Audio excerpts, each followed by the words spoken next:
പ്രിയ സുഹൃത്തുക്കളെ, നമ്മുടെ നാട്ടിൽ ഏറ്റവും കൂടുതൽ തൊഴിലില്ലായ്മ പരിഹരിക്കപ്പെടുന്നത് വിദേശത്തേക്കുള്ള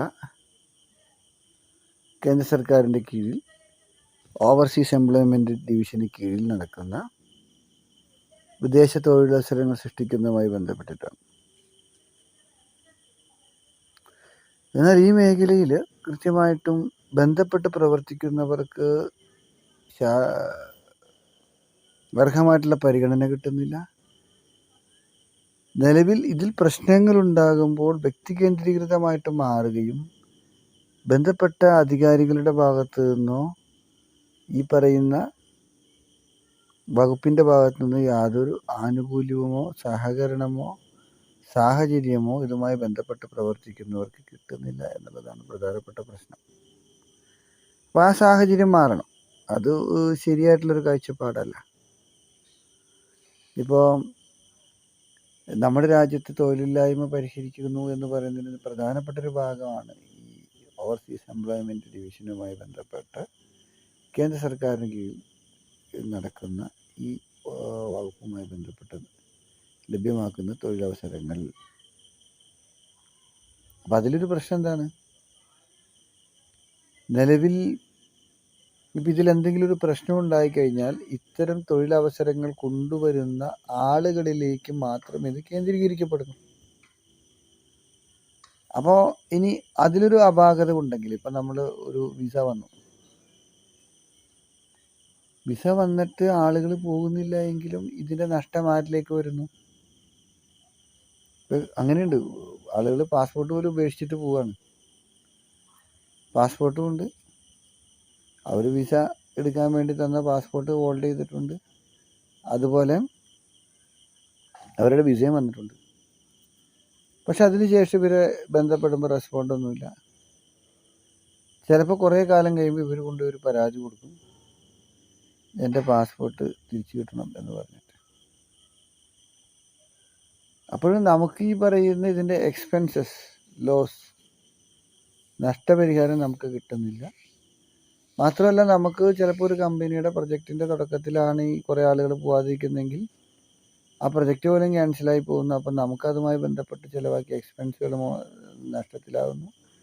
ഇപ്പോൾ ഇവിടെ കമ്പനിക്ക് ഭാഗത്തു നിന്ന് ആളുകൾ വന്നു, നമ്മളവരെ ഇവിടെ ഇൻ്റർവ്യൂവിന് കൊണ്ടുവരുന്നു, പല സ്ഥലത്ത് പോയി പല ട്രേഡ് ടെസ്റ്റുകളും മറ്റും സംഘടിപ്പിച്ചു, പല സ്ഥലങ്ങളിൽ സംഘടിപ്പിച്ചു. ഇതിൻ്റെ മനോരമയിലൊരു പരസ്യം കൊടുക്കണമെങ്കിൽ 1 ലക്ഷം രൂപ ചിലവാണ്. ഇപ്പം പിന്നെ സോഷ്യൽ മീഡിയ കൂടി ഉള്ളത് കൊണ്ട് അത്ര ചിലവ് വരുന്നില്ല. അപൂർവം പരസ്യങ്ങളാണ് ഇപ്പോൾ മനോരമയിൽ അല്ലെങ്കിൽ പത്രങ്ങളിലൊക്കെ കൊടുക്കുന്നുള്ളൂ. വാർത്താ മാധ്യമങ്ങൾക്ക് പരസ്യത്തിൻ്റെ പൈസ കുറവാണിപ്പോൾ, മറ്റേത് വലിയ ചിലവാണ്. അപ്പം നമ്മളിതിൻ്റെ പൈസ എല്ലാം ചിലവാക്കിയതൊക്കെ കഴിഞ്ഞ് വിസ, അപ്പോൾ ഇങ്ങനൊരു പ്രശ്നം വന്നാൽ അതിൻ്റെ നഷ്ടം ആരിലേക്ക് കേന്ദ്രീകരിക്കുന്നു? ഈ വ്യക്തി കേന്ദ്രീകൃതമായിട്ട് തൊഴിലവസരങ്ങൾ സൃഷ്ടിക്കുന്നവരിലേക്ക് കേന്ദ്രീകരിക്കുന്നു.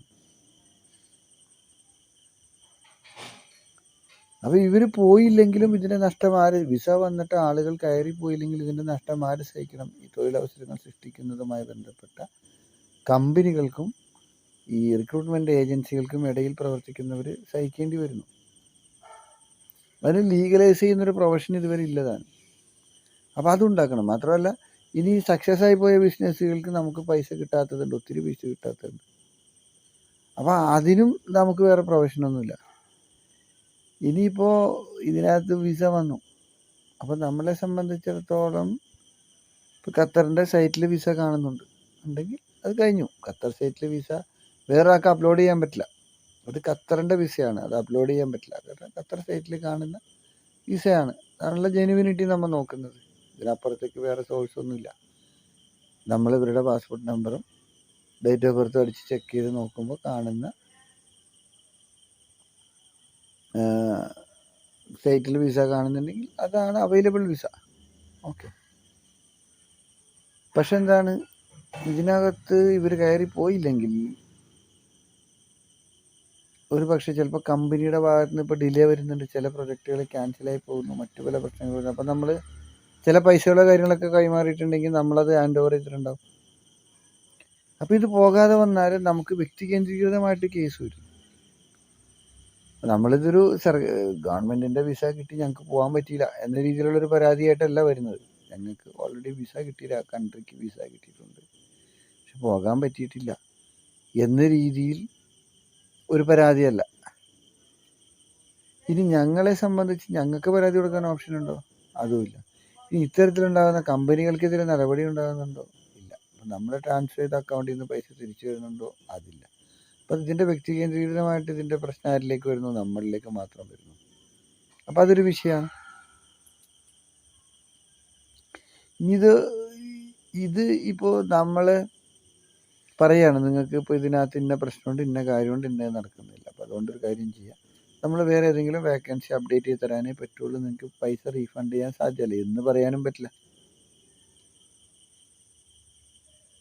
കാരണം അങ്ങനെ പറയണമെങ്കിൽ നമുക്ക് നിയമപരമായിട്ടൊരു സാഹചര്യവും ആനുകൂല്യവും കിട്ടണം. ഇപ്പം നിങ്ങളെ വിസ ക്ലിയറാണ്, പക്ഷേ നിങ്ങൾക്ക് ട്രാവൽ ചെയ്യാൻ പറ്റാത്തത് മറ്റാരുടെയും പ്രശ്നമല്ല, അത് നിലവിലുണ്ടായ ഇന്ന വിഷയമാണ്, അതുകൊണ്ട് നിങ്ങൾക്ക് ട്രാവൽ ചെയ്യാൻ പറ്റില്ല, പക്ഷെ നിങ്ങൾക്ക് പൈസ അല്ലെങ്കിൽ നിങ്ങൾക്ക് പൈസ റീഫണ്ട് ചെയ്യണമെങ്കിൽ നിങ്ങൾക്ക് ഇത്ര മാസം പിടിക്കും, അല്ലെങ്കിൽ ഇത്ര സമയം കഴിഞ്ഞിട്ടേ തരാൻ പറ്റുള്ളൂ എന്നൊന്നും പറയാൻ പറ്റുന്നില്ല.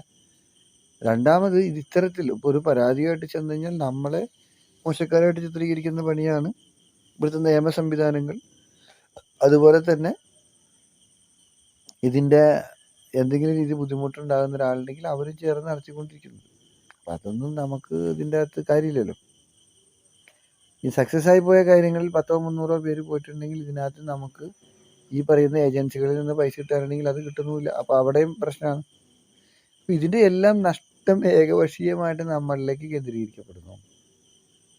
ഇനിയിപ്പോൾ ഒരു കമ്പനിക്ക് നമ്മൾ ആളെ കൊടുത്തു, ശരി, കുറേ ആളുകൾ കയറിപ്പോയി, അപ്പോൾ കയറിപ്പോയവർ തിരിച്ചു വന്നു. അപ്പോൾ അവർ ഈ പറയുന്ന പോലെ നമ്മളെ സംബന്ധിച്ചൊരു റിക്രൂട്ട്മെൻറ്റ് എന്ന് പറഞ്ഞാൽ ഇവിടെ നിന്ന് ആൾ ട്രാവൽ ചെയ്ത് വേറെ കമ്പനിയിൽ പോയി ജോയിൻ ചെയ്ത്, അതായത് അവർക്ക് എംപ്ലോയ്മെൻറ്റ് വിസ കിട്ടിയിട്ടുണ്ട്, അവരിവിടുന്ന് ട്രാവൽ ചെയ്തു കമ്പനിയിൽ പോയി ജോയിൻ ചെയ്താൽ നമ്മുടെ മേത്തുനിന്ന് ഈ പരിപാടി കഴിഞ്ഞു. പിന്നീട് അവിടുത്തെ ഭാഗങ്ങൾ അതിപ്പോൾ നമ്മളല്ലല്ലോ നോക്കേണ്ടത്. ഇവർക്കൊരു കമ്പനിക്ക് വിസ എംപ്ലോയ്മെൻ്റ് ആണ് കൊടുക്കുന്നതെങ്കിൽ അത് ആര് നോക്കണം? എംപ്ലോയ്മെൻ്റ് ആണ് കൊടുക്കുന്നതെങ്കിൽ ആര് നോക്കണം? ആ കമ്പനിക്ക് ഇന്ന കപ്പാസിറ്റി ഉണ്ടോ ഇല്ലയെന്നൊക്കെ അടിസ്ഥാനപ്പെടുത്തി ഗവൺമെൻറ് കൊടുക്കേണ്ട വിസയും അതിൻ്റെ അനുബന്ധ നടപടികൾ എടുക്കേണ്ടതും ഇന്ത്യയിൽ നിന്ന് പോയ ആളുകൾക്ക് എന്തെങ്കിലും പ്രാപ്തിക്കുറവോ കാര്യങ്ങളോ ഈ കമ്പനികൾക്കുണ്ടെങ്കിൽ അതിന് പരിഹാരം ഉണ്ടാക്കാൻ കഴിയുന്നതിലും ഉണ്ട്. ഇല്ലെങ്കിൽ അവർ മറ്റു രീതിയിൽ ട്രാവൽ ചെയ്ത് ഒരു മറ്റോ ചെയ്താണെങ്കിൽ ഇവരുടെ പരാതിയുടെ അടിസ്ഥാനത്തിൽ കമ്പനിക്കെതിരെ ബ്ലാക്ക് മാർക്ക് അവർ ബ്ലാക്ക് ലിസ്റ്റിൽ ഉൾപ്പെടുത്തുക, ട്രാവലിങ് ഇനി ആ കമ്പനിയിലേക്ക് മറ്റാൾ പോകാതിരിക്കുക, തടയുക, ഇത്തരം സംഭവങ്ങളൊന്നുമില്ല. ഞങ്ങൾക്കാണെങ്കിൽ ഒരു പരാതി കൊടുക്കാൻ ഈ പറയുന്ന POയിൽ പോയിട്ടൊരു പരാതി കൊടുത്തിട്ട് ആ പരാതി സ്വീകരിച്ച് എംബസിക്ക് ഫോർവേഡ് ചെയ്ത് ഇത്തരം സിസ്റ്റവും ഇല്ല. അപ്പം കൃത്യമായൊരു നിയമനിർമ്മാണവും നമ്മൾ ഈ മേഖലയുമായി ബന്ധപ്പെട്ട് പ്രവർത്തിക്കുന്ന ആളുകൾക്ക് സുഗമമായിട്ടുള്ള പരിരക്ഷയും നമുക്ക് അർഹമായിട്ടുള്ള പരിഗണനയും കിട്ടുന്നത്. ഇതിപ്പോൾ നമ്മുടെ ഇപ്പോൾ ഇവിടെയാണ് വിഷയം. ഇപ്പോൾ സംസ്ഥാന സർക്കാരിൻ്റെ ഭാഗത്തു നിന്ന് തന്നെ എത്ര തൊഴിലവസരങ്ങൾ സൃഷ്ടിക്കുന്നുണ്ട്, കേന്ദ്ര സർക്കാരിൻ്റെ ഭാഗത്ത് നിന്ന് എത്ര തൊഴിലവസരങ്ങൾ നമ്മുടെ ഓരോ മേഖലയിലും സൃഷ്ടിക്കപ്പെടുന്നുണ്ടെന്ന് പരിശോധിച്ചാൽ മതി. അത് നോക്കണ്ടേ എത്ര സൃഷ്ടിക്കപ്പെടുന്നുണ്ട്? ഇപ്പോൾ നമ്മുടെ നാട്ടിൽ ഈ എയ്ഡഡ് സ്കൂളുകളിൽ പോയിട്ട് ഇപ്പോൾ നമ്മുടെ നാട്ടിൽ തന്നെ ഓരോ സ്ഥാപനങ്ങളിൽ പോയിട്ട് ആളുകൾ ജോലിക്ക് കയറുമ്പോൾ അവിടെ തലവരിപ്പണമായിട്ട് കൊടുക്കുന്നു, അല്ലെങ്കിൽ മറ്റു രീതിയിൽ കൊടുക്കുന്നു, മറ്റു പല പൈസകൾ കൊടുക്കുന്നു. അതുപോലെ ഉദ്യോഗാർത്ഥികൾ നിയമനങ്ങൾക്ക് കാത്തിരിക്കുന്നു, ടെസ്റ്റ് എഴുതി എത്രയോ മാസങ്ങൾ കാത്തിരിക്കുന്നു. ഇപ്പം നമ്മളെ സംബന്ധിച്ച് എന്താ വിഷയം വെച്ച് കഴിഞ്ഞാൽ നമ്മൾ മാത്രം ദ്രുതഗതിയിലെല്ലാം ചെയ്യാനും ദ്രുതഗതിയിൽ എല്ലാത്തിനും പരിഹാരം ഉണ്ടാക്കാനും എന്തെങ്കിലും റിമാർക്കുകൾ ഉണ്ടെങ്കിൽ സ്പോട്ട് റിട്ടേൺ അപ്ഡേഷൻ ചെയ്യാനൊക്കെ ബാധ്യസ്ഥരാണ്. ഇനി ഈ മേഖലയുമായി ബന്ധപ്പെട്ട് പ്രവർത്തിക്കുന്ന ആർക്കും ഇതിന് ഉത്തരവാദിത്വം ഇല്ല. ഇത് ഏതാനും ഈ പറയുന്ന കാര്യങ്ങൾ ജോബുമായി ബന്ധപ്പെട്ട് അവസരങ്ങൾ കൊണ്ടുവരുന്ന വ്യക്തികളിലേക്ക് മാത്രം കേന്ദ്രീകരിക്കപ്പെടുന്നു എന്ന് പറയുന്നത് തികച്ചും തെറ്റായ കാര്യമാണ്. അപ്പോൾ നിയമനിർമ്മാണം വേണം, നമുക്കും ഇത്തരം കാര്യങ്ങൾക്ക് പരിരക്ഷ വേണം. നിലവിൽ ആളുകൾക്ക് തൊഴിലവസരങ്ങൾ കൂടുതലായിട്ട് സൃഷ്ടിക്കപ്പെടണം. സുഗമമായിട്ടുള്ള എല്ലാവർക്കും പോകുന്ന ആളുകൾക്ക് ജോലിയുമായി ബന്ധപ്പെട്ടുള്ള അവർക്ക് സുതാര്യത വേണം. അവർക്കൊരു പരാതി ഉണ്ടെങ്കിൽ വലിയ കാര്യമായിട്ടുള്ളൊരു പരാതിയാണോ, ഇപ്പോൾ ഒരാൾക്ക് പരാതി ഉണ്ടെങ്കിൽ ഈ പരാതി സമർപ്പിക്കാനുള്ള സാഹചര്യം വേണം. ആ പരാതിയുടെ അടിസ്ഥാനത്തിൽ അത് ശരിയാണോ തെറ്റാണോ എന്ന് കൃത്യമായിട്ടും കമ്പനികൾക്ക് ഇത് വിശദീകരണം ചോദിക്കുന്നതിന് എംബസിയിൽ നിന്നും മറ്റു കാര്യങ്ങൾ മുഖേന ബന്ധപ്പെട്ട് ഇതിനൊരു സംവിധാനം POE ഓഫീസ് മുഖേന നമുക്കിവിടെ വേണം.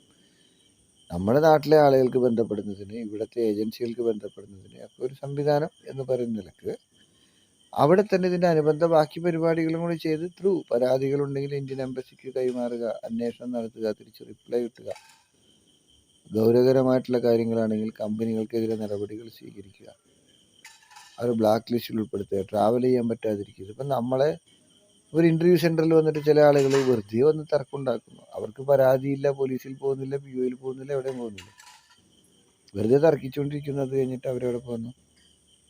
തർക്കം കഴിഞ്ഞിട്ട് അവർ കുറേ നേരം നിന്ന് തർക്കിച്ച് നോക്കുന്നു, പിന്നീട് അവർ പോകുന്നു.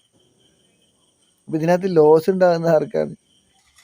നമുക്ക് മാത്രമാണ്. അപ്പം ഇതിനകത്തൊരു പ്രശ്നം, എല്ലാത്തിനും ശാശ്വത പരിഹാരം വേണം. നമ്മളെ സംബന്ധിച്ചിടത്തോളം നമ്മൾ ചെയ്യുന്ന കാര്യങ്ങൾക്ക് അർഹമായിട്ടുള്ള പരിഗണന എല്ലാവർക്കും കിട്ടണം. എവിടെയാണ്? അപ്പോൾ കൃത്യമായിട്ടുള്ള നിയമനിർമ്മാണം നടത്താൻ സർക്കാർ തയ്യാറാവണം. നിലവിൽ ഇത്തരം വിഷയങ്ങളെ സംബന്ധിച്ചിടത്തോളം ഇത് വ്യക്തി കേന്ദ്രീകൃത വിഷയങ്ങളായിട്ട് വരാതെ അപാകത എന്താണോ അതിൻ്റെ രീതിയിലേക്കുള്ള പരിഗണനാ ഭാഗങ്ങൾ കൊണ്ടുവരാനുള്ള സാഹചര്യം വേണം.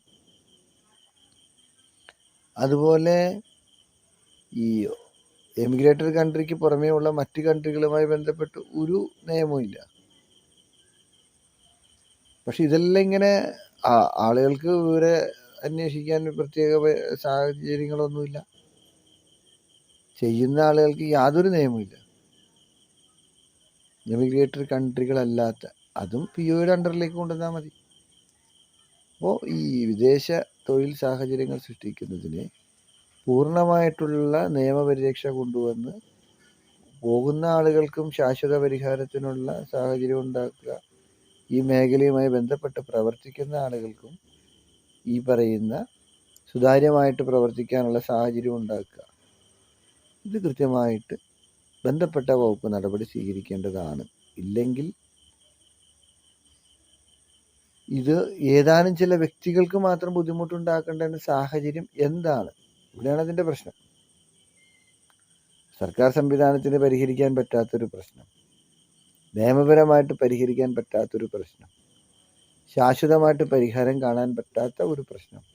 ഇതിന് ഏതാനും ചില വ്യക്തികൾ മാത്രമാണ് ഇതിന് പരിഹാരം കാണേണ്ടതെന്ന് പറയുന്നതിൻ്റെ അടിസ്ഥാനം എന്താണ്? ഇവിടെയാണ് വിഷയം. പ്രധാനപ്പെട്ട ചോദ്യവും അത് തന്നെയാണ്.